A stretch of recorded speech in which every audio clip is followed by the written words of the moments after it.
अभिलाषा Hindi academy में आप सभी विद्यार्थियों का एक बार फिर से अभिवादन। हम देख रहे थे असिस्टेंट प्रोफेसर हिंदी के प्रीवियस ईयर्स पेपर। इसी क्रम में आज हम देखते हैं राजस्थान लोक सेवा आयोग कॉलेज व्याख्याता असिस्टेंट प्रोफेसर परीक्षा 2020 का हिंदी का व्याख्यात्मक हल प्रश्न पत्र। ये परीक्षा आयोजित हुई थी 28/9/2021 को सेकेंड शिफ्ट में। अभी फर्स्ट शिफ्ट का पेपर भी मैंने सॉल्व कराया। अब सेकंड शिफ्ट का पेपर है। ये 150 प्रश्न है पूरे। तो चलिए बिना देर के शुरू करते हैं। उससे पहले आप सभी से रिक्वेस्ट है, यदि पहली बार चैनल पर आए हैं या अभी तक आपने सब्सक्राइब नहीं किया तो प्लीज़ ज़रूर सब्सक्राइब कर लीजिए। और अपने एजुकेशनल ग्रुप में जो भी असिस्टेंट प्रोफेसर की तैयारी कर रहे हों उसमें इसे ज़रूर शेयर करें। अपने दोस्तों से जो भी पढ़ रहे हों, तैयारी कर रहे हो किसी भी परीक्षा की हिंदी विषय को लेकर, उनसे इस वीडियो को ज़रूर साझा करें। तो चलिए बिना देर के शुरू करते हैं। इस प्रश्न पत्र का पहला प्रश्न है, सूरसागर किसी चली आती हुई गीत काव्य परंपरा का भले ही वह मौखिक हो विकास प्रतीत होता है। उक्त स्थापना किसकी है? रामचंद्र शुक्ल की, डॉक्टर राम कुमार वर्मा की, दीनदयाल गुप्ता की या मुंशी राम शर्मा की। इसका उत्तर होगा ए, सूरसागर के संदर्भ में उपर्युक्त स्थापना रामचंद्र शुक्ल की है। रामचंद्र शुक्ल के अनुसार रामचरित गान करने वाले भक्त कवियों में गोस्वामी तुलसीदास का सर्वश्रेष्ठ स्थान है। उसी प्रकार कृष्णचरित गान करने वाले भक्त कवियों में वात्सल्य सम्राट सूरदास जी का है। दूसरा प्रश्न, दोहे चौपाई का सबसे पुराना प्रयोग शायद यही है। जो कुछ पुराना साहित्य उपलब्ध है उससे लगता है कि पूर्वी प्रदेश के बौद्ध सिद्धों ने ही इस शैली में लिखना शुरू किया था। सराहपा विषय यह कथन किसका है? राहुल सांकृत्यायन का, डॉक्टर राम कुमार वर्मा का, रामचंद्र शुक्ल का या हजारी प्रसाद द्विवेदी का। तो इसका उत्तर होगा डी, सराहपा के संबंध में उपर्युक्त कथन डॉक्टर हजारी प्रसाद द्विवेदी का है। सराहपा की पंक्तियों में पंडित सअल बत्त बखाड़ई देहई रुद्ध बसंतन जाड़ई के आधार पर डॉक्टर हजारी प्रसाद द्विवेदी ने कहा है कि चौपाई दोहे का सबसे पुराना प्रयोग शायद यही है। जो कुछ पुराना साहित्य उपलब्ध है उससे लगता है कि पूर्वी प्रदेश के बौद्ध सिद्धों ने ही इस शैली में लिखना शुरू किया था। तीसरा प्रश्न सुमेलित करना है। एक तरफ कवियों के नाम दिए हुए हैं, दूसरी तरफ उनकी रचनाओं के। तो चलिए सीधे हम देखते हैं मिलान। आसगु का ग्रंथ है चंदन बाला रास, जिसका रचना काल है 1220। जिन धर्म सूरी की रचना है स्थूलीभद्र रास, जो 1209 में लिखी गई। विजय सेन सूरी रेवंत गिरी रास 1231 इसमें। दामोदर पंडित उक्ति व्यक्ति प्रकरण 12वीं सदी का उत्तरार्ध 12वीं सदी का पूर्वार्ध। ज्योतिरीश्वर ठाकुर वर रत्नाकर 1324 इसमें। आचार्य रामचंद्र शुक्ल के दृष्टि से कौन सा कथन सही नहीं है? अखरावट में वर्णमाला के एक एक अक्षर को लेकर सिद्धांत संबंधी चौपाइयाँ कही गई हैं। बी है आखिरी कलाम में कयामत का वर्णन है। सी, पद्यावत में प्रेम गाथा की परंपरा पूर्ण प्रौढ़ता को प्राप्त मिलती है। डी, पद्यावत पूर्णतया ऐतिहासिक तथ्यों पर आधारित है। तो इसका उत्तर होगा डी, पद्यावत पूर्णतया ऐतिहासिक तथ्यों पर आधारित है। यह कथन पद्यावत के संबंध में रामचंद्र शुक्ल की दृष्टि से सही नहीं है, क्योंकि रामचंद्र शुक्ल के अनुसार पद्यावत ऐतिहासिक घटना पर आधारित होते हुए भी इसके कुछ अंश कल्पना पर आधारित प्रतीत होते हैं। पांचवा प्रश्न है, मंझनकृत मधुमालती के विकल्प विषय में कौन सा तथ्य सही नहीं है? ए, इसकी कथा पूर्ण रूप से ऐतिहासिक है। बी, इसमें भारतीय काव्य रूढ़ियों का प्रयोग किया गया है। सी, अन्य सूफी काव्यों के समान ही इसमें भी प्रेम को ही सब कुछ माना गया है।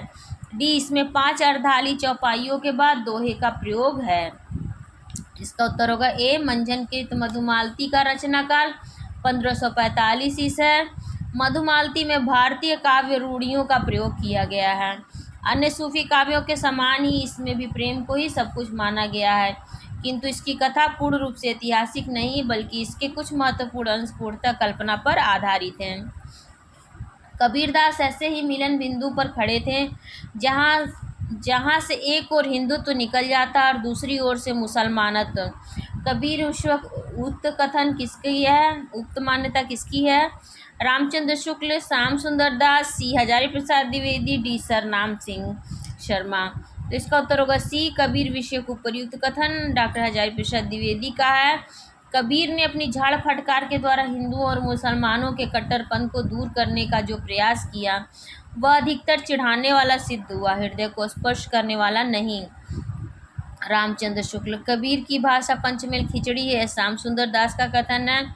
कबीर का जीवन काल उन्हें रामानंद, सिकंदर लोदी, पीपा, नानक आदि के समकालीन बना देता है।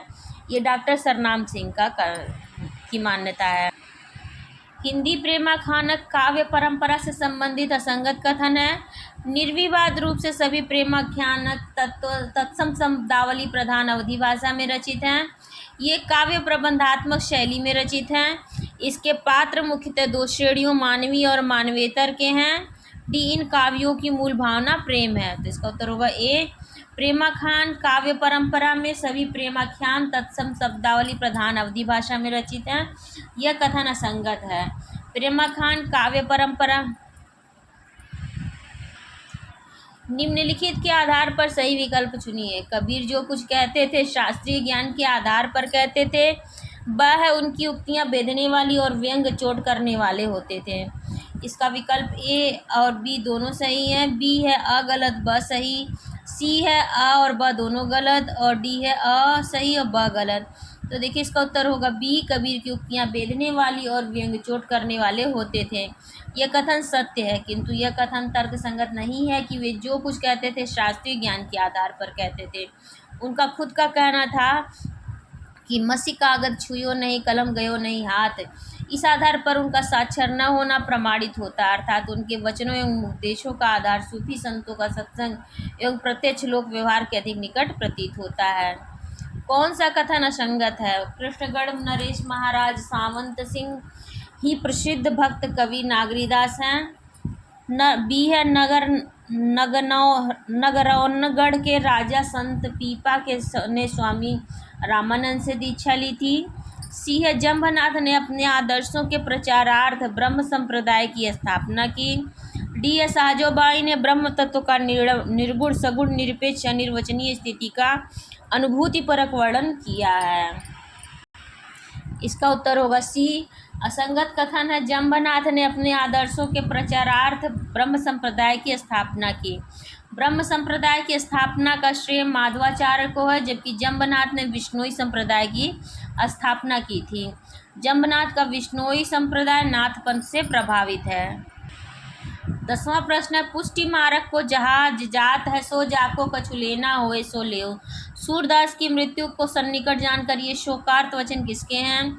गोकुलनाथ, विट्ठलनाथ, कुंभनदास या नंददास। तो इसका उत्तर होगा बी। सूरदास की मृत्यु को सन्निकट जानकर ये शोकार्त वचन विट्ठलनाथ के हैं। कुंभनदास अष्टछाप भक्त कवियों में सबसे श्रेष्ठ तथा नंददास अष्टछाप कवियों में सबसे कनिष्ठ थे। गोस्वामी विट्ठलनाथ पुष्टि मार्ग के संस्थापक श्री वल्लभाचार्य के पुत्र थे। इन्होंने कुंभनदास, सूरदास, परमानंदास और कृष्णदास चारों वल्लभाचार्य के शिष्य तथा गोविंद स्वामी, छीत स्वामी, चतुर्भुजदास, नंददास चारों विट्ठलनाथ के शिष्य को लेकर अष्टछाप भक्त कवियों की मंडली की स्थापना की है। 11वां प्रश्न है उन्होंने रचना नैपुण्य का बद्धा प्रदर्शन कहीं नहीं किया है और न शब्द चमत्कार आदि के खिलवाड़ों में वे फंसे हैं। उनकी सी भाषा की सफाई और किसी कवि में नहीं। शुक्ल जी का यह कथन किस कवि के विषय में है? तुलसीदास, जायसी, बिहारी, घनानंद। तो इसका उत्तर होगा ए। शुक्ल जी का उपर्युक्त कथन भक्त कवि तुलसीदास के विषय में है।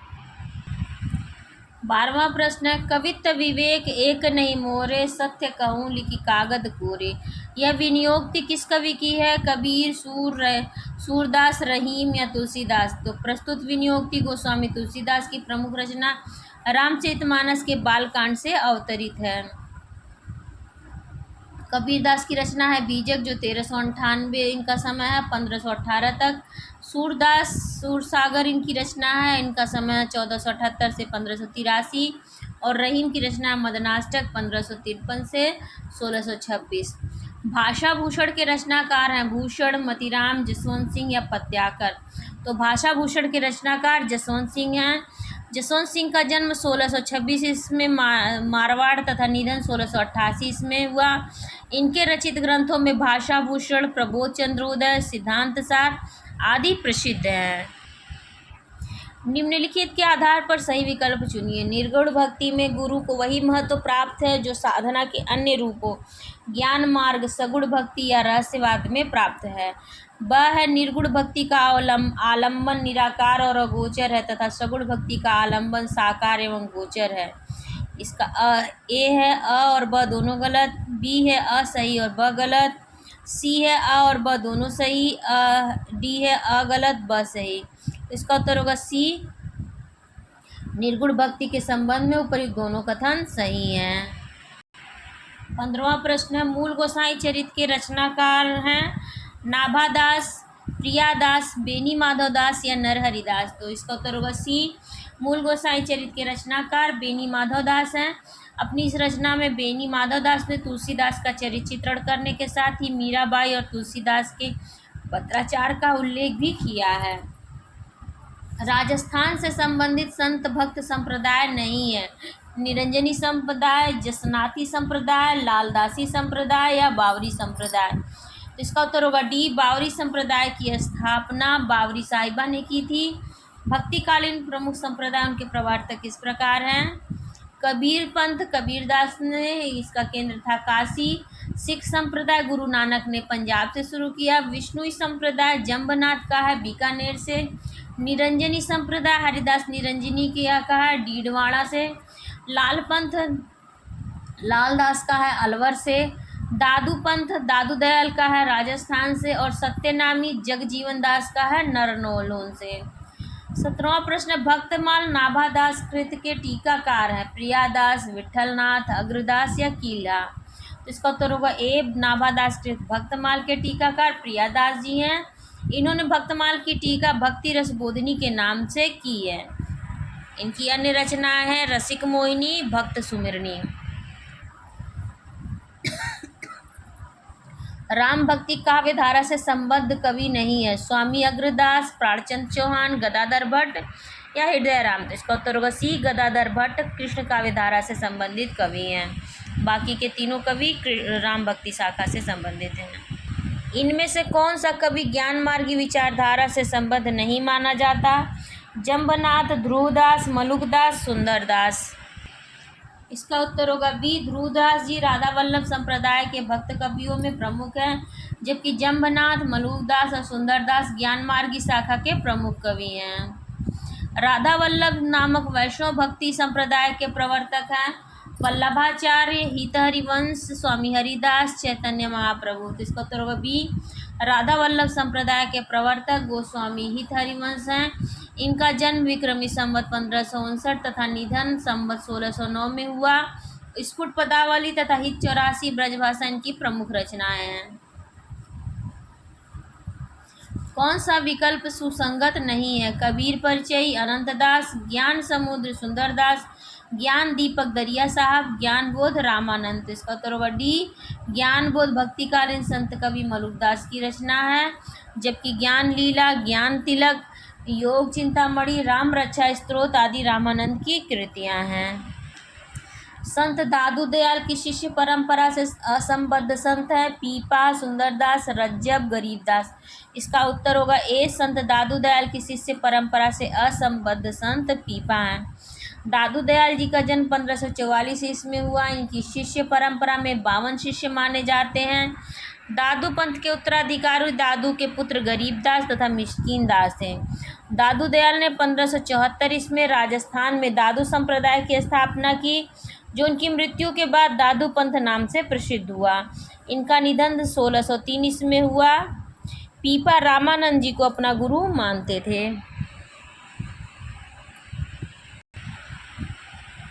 हिंदी में रीति ग्रंथों की अविरल और अखंडित परंपरा का प्रवाह केशव की कवि प्रिया के प्रायः 50 वर्ष पीछे चला, और वह भी एक भिन्न आदर्श को लेकर।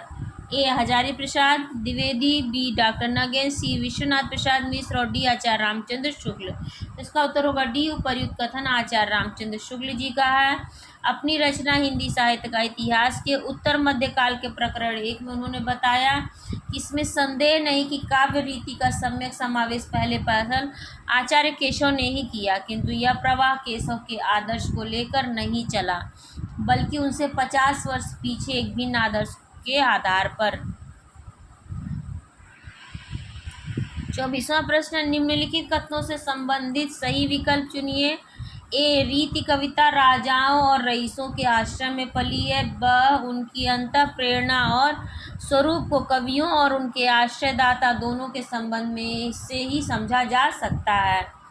तो इसका उत्तर होगा ए है अ और ब दोनों सही, बी है अ सही ब गलत, सी है अ गलत ब सही और डी है अ और ब दोनों गलत। तो इसका उत्तर होगा ए अ और ब दोनों सही है। रीतिकाल के कवियों और राजाओं रईसों के आश्रम में रहते थे। प्रस्तुत दोनों कथन रीतिकाल से संबंधित सही कथन है। रीतिकाल के कवि राजाओं और रईसों के आश्रम में रहते थे, अर्थात अधिकांश कवि दरबारी थे, इसलिए इस युग की कविता अधिकतर दरबारी रही, जिसके फलस्वरूप इसमें चमत्कारपूर्ण व्यंजना की विशेष मात्रा तो मिलती है, परंतु कविता साधारण जनता से विमुख हो गई। असंगत विकल्प चुनिए। देव और बिहारी, पद्म सिंह शर्मा, बिहारी और देव यहाँ होना चाहिए था, यहाँ पर मिसप्रिंट है लग रहा है। बिहारी और देव, लाला भगवान दीन, कविवर बिहारी, जगन्नाथ दास रत्नाकर, बिहारी की वाग विभूति, विश्वनाथ प्रसाद मिश्र। तो इसमें ऑप्शन ए ही गलत है। देव और बिहारी पद्म सिंह शर्मा के रचनाकार नहीं हैं, बल्कि देव और बिहारी पुस्तक पंडित कृष्ण बिहारी मिश्र ने लिखी है। यह रचना देव और बिहारी में कौन अधिक श्रेष्ठ है, इस विवाद के संबंध में लिखी गई है। ढेल सो बनाए आए मेलत सभा के बीच, लोगन कवित्व की वो खेल करी जानो है।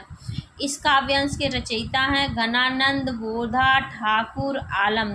इसका उत्तर होगा सी, ढेल सो बनाए आए मेलत सभा के बीच, लोगन कवित्व की वो खेल करी जानो है। इस काव्यांश के रचयिता ठाकुर हैं।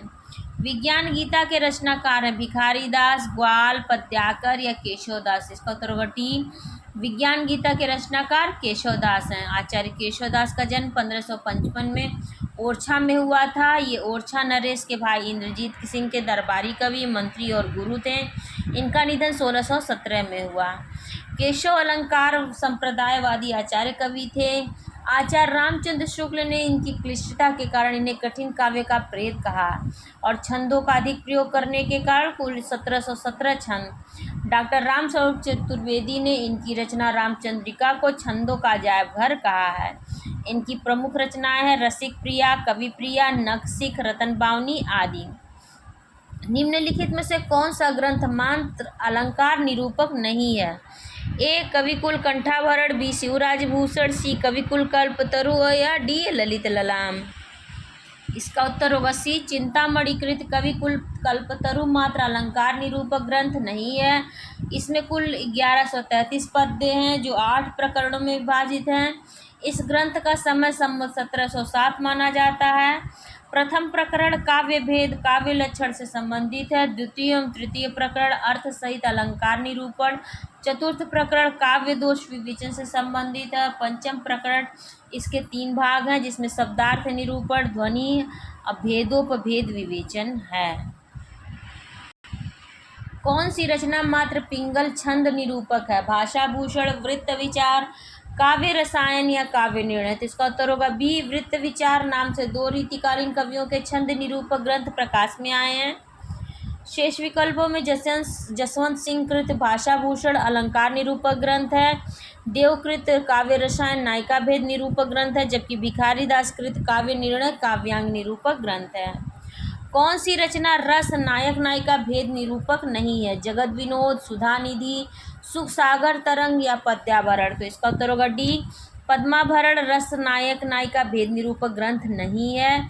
पद्याभरण 1810 ईस्वी में रीतिकालीन कवि पद्याकर द्वारा, पद्याकर का समय 1753 से 1833 का अलंकार निरूपक ग्रंथ है। 31वां प्रश्न, सर्वांग विविध काव्यांग विवेचक आचार्य नहीं है? तोष, प्रतापशाही, सोमनाथ या भिखारी दास। इसका उत्तर होगा ए, तोष सर्वांग विविध काव्यांग विवेचक आचार्य नहीं है। रीतिकालीन कवि तोष ने सन 1734 ईस्वी में सुधा निधि नामक ग्रंथ की रचना की, जो रस निरूपक ग्रंथ है। कवि तोष श्रृंगेरपुर प्रयागराज के रहने वाले चतुर्भुज शुक्ल के पुत्र थे। इन्हें रीतिकालीन रस निरूपक कवि माना जाता है। शेष विकल्पों में सोमनाथ भिखारी दास एवं प्रतापशाही सर्वांग विवेचक आचार्य की श्रेणी में आते हैं। रीतिकाल के विषय में कौन सा कथन सही नहीं है? सजीव श्रृंगार की एक अदम्य लिप्सा इस युग के साहित्य में प्रतिबिंबित है। कुछ रचनाओं में मुख्यतः काव्यशास्त्र सिद्धांतों को छंदोबद्ध किया गया है, तो कुछ रचनाएं लक्षण मुक्त हैं। सी, इस काल में रीति ग्रंथ लक्षण ग्रंथ संस्कृत लक्षण ग्रंथों की छाया से पूर्णतया मुक्त है। डी, रीति काल के विकास में तत्कालीन राजनीतिक सामाजिक परिस्थितियों का महत्वपूर्ण योग रहा है। इसका उत्तर होगा सी, इस रीति काल के रीति ग्रंथ लक्षण ग्रंथ संस्कृत लक्षण ग्रंथों की छाया से पूर्णतः मुक्त है। रीतिकाल के संबंध में उक्त कथन सही नहीं है। रीतिकाल का समय है संवत 1700 से 1900 तक। हिंदी साहित्य का उत्तर मध्य काल कहलाता है। रीति काव्य समृद्ध और विलासिता का काल है। वैराग्यपूर्ण साधना का इस युग में आदर नहीं था, इस कारण यह भक्ति युग से भिन्न है। आचार्य लोग तो कविता करने की रीति सिखलाते हैं।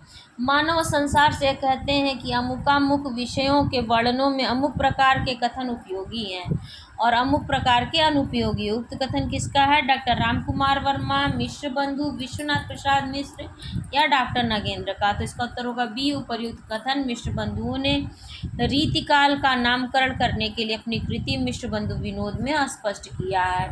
मिश्र बंधुओं ने रीतिकाल को अलंकृत काल कहा। उन्होंने स्पष्ट किया कि आचार्य लोग स्वयं कविता की करने की रीति सिखलाते थे। मानो वे संसार से यूँ कहते हैं कि अमुक अमुक विषयों के वर्णन अमुक अमुक प्रकार के कथन उपयोगी हैं और अमुक अनुपयोगी। 34वां प्रश्न है, मतीराम जी रसराज के समान पद्याकर जी का भी काव्य रसिकों और अभ्यासियों दोनों का कंठहार रहा है।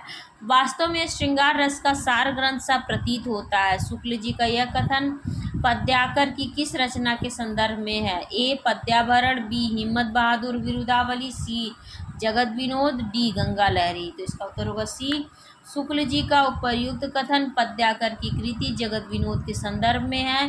पद्याकर ने जयपुर नरेश जगत सिंह के आश्रम में जगत विनोद नामक नवरस निरूपक ग्रंथ की रचना की है। 35वां प्रश्न है, भक्तिकालीन राम काव्य धारा के विषय में असंगत कथन है। इस साहित्य में तुलसीदास का प्रमुख स्थान है। बी, इसमें लोक संग्रह की भावना है। सी, यह काव्य अवधि और ब्रज दोनों में रचित है। डी, यह कृष्ण काव्य के प्रभाव से पूर्णतः मुक्त है। तो इसका उत्तर होगा डी, यह कृष्ण काव्य के प्रभाव से पूर्णतः मुक्त है। यह कथन भक्तिकालीन राम काव्य धारा के विषय में असंगत है। 36वां प्रश्न, केशवदास के कृतित्व विषयक कौन सा कथन सही नहीं है? ए, रामचंद्रिका में कथा के कथाक्रम रूप और अवसर के अनुकूल विस्तार संकोच का विशेष ध्यान रखा गया है। बी, इसकी सबसे अधिक कल्पना अलंकार संबंधी है। सी, चमत्कार प्रदर्शन के कारण इनकी रचनाओं में भाव पक्ष की अपेक्षा कला पक्ष प्रधान हो गया है। डी, कवि प्रिया, रसिक प्रिया और छंदमाला लक्षण ग्रंथ हैं। इसका उत्तर होगा ए, रामचंद्रिका के कथाक्रम के रूप और अवसर के अनुकूल विस्तार संकोच का विशेष ध्यान रखा गया है। यह कथन केशवदास के कृतित्व विषयक सही नहीं है। केशवदास रचित महाकाव्य रामचंद्रिका का रचनाकाल 1621 है। इसमें कुल 1717 छंदों द्वारा भगवान राम की कथा वर्णित है, किंतु यह भक्ति प्रधान न होकर काव्य ग्रंथ ही है। इसका पूर्वार्ध की कथा वाल्मीकि रामायण से साम्य रखती है तथा उत्तरार्ध में कवि की निजी उद्भावना है। केशव अलंकार संप्रदायवादी आचार्य थे, इसलिए इनकी सबसे अधिक कल्पना अलंकार संबंधी है। 37वां प्रश्न, किस विकल्प में सभी रचनाएं भिखारी दास की हैं? ए है श्रृंगार निर्णय, रसराज, वृत्त विचार। बी है काव्य निर्णय, शब्द रसायन, काव्य विकार। सी है काव्य विकास। सी है रस रत्नाकर, रस सारांश, रस पीयूष निधि। डी है काव्य निर्णय, रस सारांश, छंदोड़व पिंगल। तो इसका उत्तर होगा डी, काव्य निर्णय, रस सारांश, छंदाड़व पिंगल। रीतिकालीन श्रेष्ठ कवि भिखारी दास का जन्म प्रतापगढ़ के निकट गठन 1721 में हुआ था। भिखारीदास की प्रमुख रचना है शब्द नाम कोश, रससारांश, छंदाड़ो पिंगल, काव्य निर्णय, श्रृंगार निर्णय, विष्णु पुराण भाषा, शतरंज शतिका। मतीराम से संबंधित कौन सा कथन सही नहीं है? रसराज और ललित ललाम इनकी विशिष्ट ख्याति के मुख्य आधार हैं। बी, रसराज श्रृंगार रस और नायिका भेद का ग्रंथ है। सी, रसराज के नायक नायिका अत्यधिक चतुर और क्रिया विदग्ध हैं। डी, ललित ललाम में अलंकारों के लक्षण और उदाहरण दिए गए। तो इसका उत्तर होगा सी, रसराज के नायक नायिका अत्यधिक चतुर और क्रिया विदग्ध हैं। मतीराम से संबंधित उक्त कथन सही नहीं है। मतीराम का जन्म 1617 ईस्वी में कानपुर उत्तर प्रदेश में हुआ। रसराज और ललित ललाम इनकी विशिष्ट ख्याति का मुख्य आधार है। रसराज में श्रृंगार रस और नायिका भेद तथा ललित ललाम में अलंकारों के लक्षण और उदाहरण दिए गए हैं। रसराज की नायिका लज्जाशील एवं नायक निष्कपट है। 39वां प्रश्न, कौन सा कथन भूषण के व्यक्तित्व और कृतित्व के संबंध में सही नहीं है? ए, इनकी कविता वीर रस प्रधान है। बी, शिवराज भूषण और छत्रसाल दशक इनके प्रबंध काव्य हैं। सी, रुद्र सोलंकी इन्हें भूषण उपाधि से भूषित किया था। रीतिकार के रूप में इन्हें अधिक सफलता नहीं मिली। तो इसका उत्तर होगा बी, शिवराज भूषण और छत्रसाल दशक इनके प्रबंध काव्य हैं। उपयुक्त कथन भूषण के व्यक्तित्व और कृतित्व के संबंध में सही नहीं है। कवि भूषणकृत शिवराज भूषण एक लक्षण ग्रंथ है जिसमें 100 शब्दालंकार और 5 अर्थालंकार मिलाकर कुल 105 अलंकारों का प्रयोग किया गया है। यह एक अलंकार निरूपक ग्रंथ है जिसमें शिवाजी का चरित्र चित्रण, तत्कालीन इतिहास एवं शिवाजी से संबद्ध प्रसंगों का प्रामाणिक वर्णन हुआ है। छत्रसाल दशक महाकवि भूषण द्वारा रचित प्रशस्ति परक काव्य है जिसमें 100 कवित्वों में बुंदेला वीर छत्रसाल के शौर्य का वर्णन किया गया है।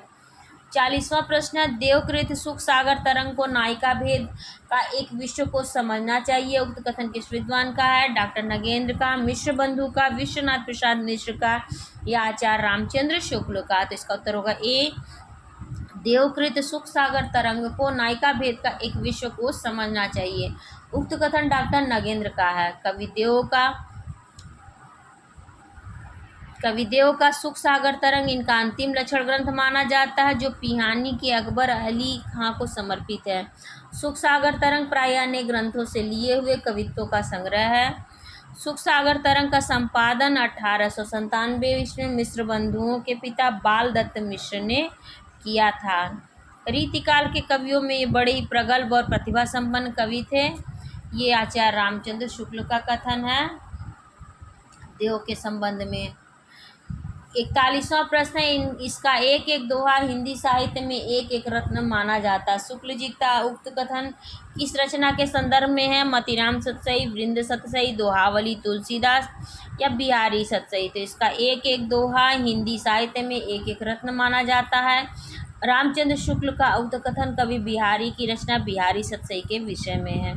कवि बिहारी का जन्म 1603 ईस्वी के लगभग ग्वालियर में हुआ था। आचार्य रामचंद्र शुक्ल इन्हें रसवादी मानते हैं तो डॉक्टर नगेंद्र इन्हें ध्वनिवादी कवि मानते हैं। इनके आश्रयदाता जयपुर नरेश मिर्जा राजा जय सिंह थे। इन्होंने बिहारी सतसई की रचना 1662 ईस्वी में की जो 713 दोहों की मुक्तक रचना है जिसमें ब्रज भाषा का प्रयोग किया गया है। इसके आधार ग्रंथ गाहा सप्तशती, आर्या सप्तशती एवं अमरूक शतक माने जाते हैं। तो इस प्रीवियस ईयर्स पेपर को मैं यहीं पर विराम देती हूँ। 41 प्रश्न हो चुके हैं। 42वें प्रश्न से इसके अगले भाग में वीडियो बनेगी। तब तक ये वीडियो आपको कैसी लगी ज़रूर बताइएगा। अपने विचार और प्रश्न कमेंट सेक्शन में ज़रूर पूछिएगा। आप लोग प्लीज़ लाइक ज़रूर किया कीजिए। पहली बार चैनल पर आए हैं तो सब्सक्राइब ज़रूर करें। अपने दोस्तों में और अपने एजुकेशनल ग्रुप में से ज़रूर शेयर करें। और आप सभी का बहुत बहुत धन्यवाद।